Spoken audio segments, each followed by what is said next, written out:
On to eukaryotic cells. As you may remember, eukaryotic cells have a nucleus. That's what separates them from the prokaryotes. And we're going to discuss flagella and cilia, the cell wall and the glycocalyx, structures internal to the cell wall, and evolution of eukaryotic cells. Eukaryotic flagella have a much different structure than prokaryotic flagella. For one thing, they're encased in a membrane, so technically they are from the inside of the cell, and they have these little tubes that are arranged. You've got sets of two that go around, and then you have two that are inside, and these are called microtubules, mini tubes, and they are made of tubulin. You're probably wondering why in the world I'm having you remember this, but your body recognizes flagellin as being foreign, but it doesn't recognize tubulin as being foreign because it has tubulin. So this becomes important when we talk about immunology.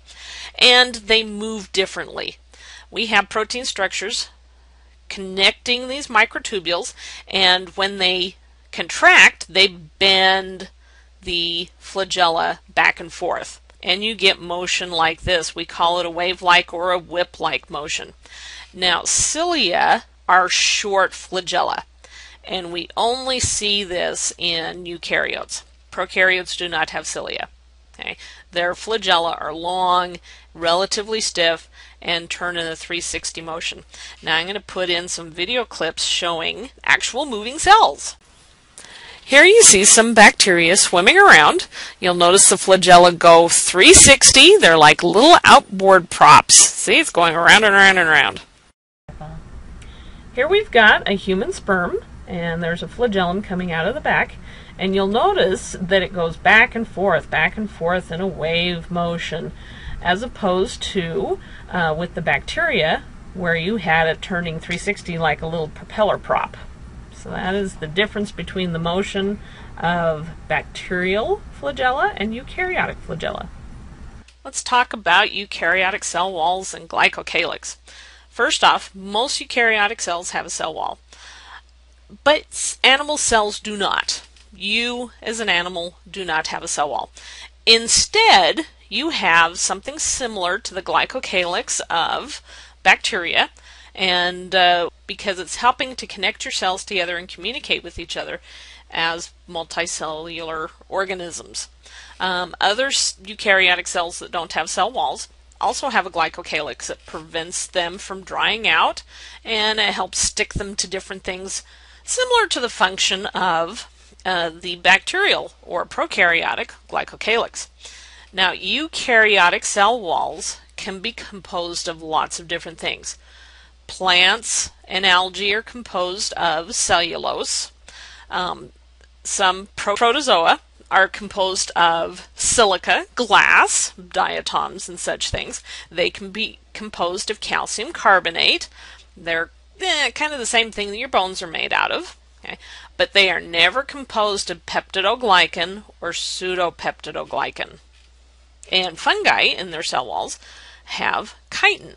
Now on to the structures that are internal to the cell wall of eukaryotes. Now you'll notice there's a whole lot more structures that are internal to eukaryotics than there are to prokaryotes. Now, part of this is because we're more familiar with eukaryotes. We've been studying for longer, they're bigger, and it's easier to see stuff inside of them.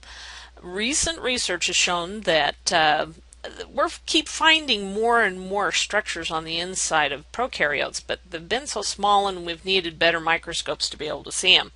So in the end, we may find that prokaryotes are just as complicated as eukaryotes.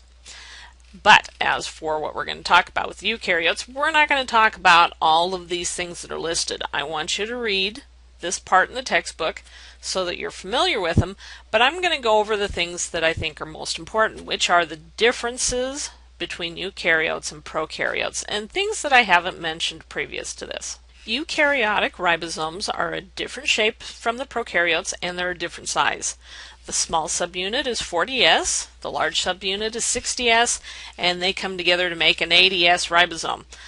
This is what I want you to remember. This becomes important when we talk about antibiotics, that eukaryotic ribosomes are a different size and a different shape. Eukaryotic cells are full of membranes. That's part of what makes them eukaryotes.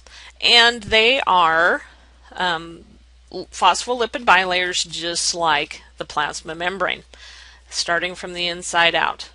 Inside we have the nuclear envelope that forms the outside layer of the nucleus, and we have pores. We have pores in the nuclear envelope, which allows RNA and different things to come in and out. Now, next to the nucleus is the endoplasmic reticulum. We're going to abbreviate this as ER. Now you have two kinds. You have rough ER that under the microscope it looks like it's embedded with little grains of sand, and you have smooth ER. It's a little more tubular. Rough ER has ribosomes embedded in the membrane, and it's the job of the rough ER is to make proteins that are going to stay in membranes. They're either going to be shuttled out to the plasma membrane, or they're going to be used in membrane-containing organelles inside of the cell. Now the smooth ER has all sorts of enzymes in it, but we can't see them. They're too small for use with most of our microscopes, and the job of the smooth ER is to make lipids and carbohydrates. Now, from the ER, little blebs get pinched off. We call these vesicles, and they travel from the ER to the Golgi apparatus, or the Golgi structure. It's called many names, but Golgi is always in the name. And they fuse with the Golgi, and in here, the things that were made in the smooth ER and the rough ER get processed. They get changed. Sometimes a lipid or a carbohydrate gets put onto a protein, and things get tweaked. Okay, so think of it as kind of the finishing area. You get the rough product here in the factory. You get the bolts and the parts of the bicycle frame gets moved here, and the bicycle gets put together. Then vesicles bleb off, and they go on to wherever their final destination is. Some of the vesicles that pinch off from the Golgi are lysosomes. Remember that lys means break. So lysosomes are full of hydrolytic enzymes. These are enzymes that break apart macromolecules by inserting water. Hydro for water, lytic for breaking. Now the pH of the lysosome is generally very low. It's acidic. These enzymes prefer to work in an acidic environment. Let's take white blood cells as an example. When a white blood cell in your body engulfs a bacterium, then it will fuse that vesicle that has the bacteria in it. We call it a phagosome, and it fuses with the lysosome, and the poor little bacterium gets all chewed up by the hydrolytic enzymes. It's really kind of sad. It's a bad way to go. But I'm glad that my white blood cells do this because I don't particularly like getting sick. For the next two membrane-bound organelles that we're going to talk about, mitochondria and chloroplasts, they're different from other organelles within the eukaryotic cell. First off, let's look at the mitochondria. It's kind of a kidney bean-shaped organelle, and it's got two membranes. It's got this inner membrane that has lots of folds. We call them cristae, and these folds are embedded with lots of enzymes that their job is to make energy for the cell. They produce a ton of ATP. Then we have this outside membrane, and when we talk about energy production, we're going to talk about that outside membrane some more. They also have their own DNA, little circular DNA, and they also have a few 70S ribosomes. Not very many. They don't make very many proteins, but they do make a few. They also divide on their own through binary fission. Now, if we look at the chloroplasts are found in algae and in plants. So you'll do remember that all eukaryotic cells have mitochondria, but only algae and plants have chloroplasts. And they've got kind of a double membrane system too. They've got an inner membrane, they've got an outer membrane, and then they have these stacks of membranes that individually they're called thylakoids. Put them together into stacks, they're called granum, and they're embedded with enzymes that photosynthesize. Okay. The granum have enzymes that are part of the light-dependent photosynthetic pathway. You don't have to remember that for now, but the more times your brain has heard these terms, the easier it is to remember it. And then in between, in kind of the cytosol of the chloroplast, you have enzymes that are part of the light-independent pathways, photosynthetic pathways, or the carbon fixation pathways. Now, chloroplasts also divide on their own through binary fission. They also have a little circular DNA, and they also have 70S ribosomes. To finish up, let's talk about the evolution of eukaryotic cells. It's speculated that the nucleus came from an invagination of the cell membrane. You're going a who to what of the cell membrane? Invagination means a little bleb or a little pocket in something. So, like if I had a balloon and I stuck my finger into it, my finger poking into it would be an invagination. So what they think happened is there is a bleb of membrane that went around the chromosome of eukaryotic cells and eventually pinched off to form the nucleus. Now, mitochondria, if you'll remember, mitochondria, they're small organelles within the cell, and they have 70S ribosomes. What's the size of a eukaryotic ribosome? It's 80S. Chloroplasts also have 70S ribosomes. They also have their own DNA, and it's circular. Remember that eukaryotic cells have linear DNA.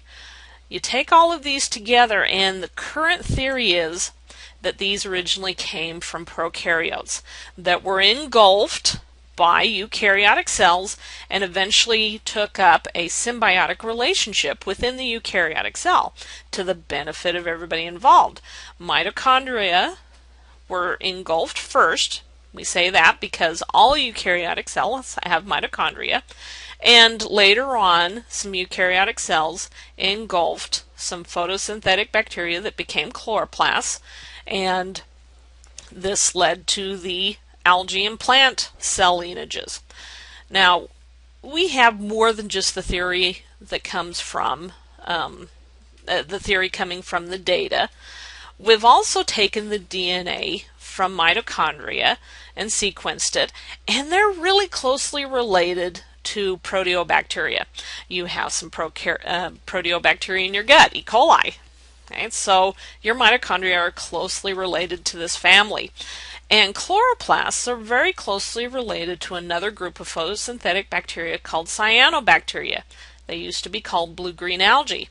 It's very interesting.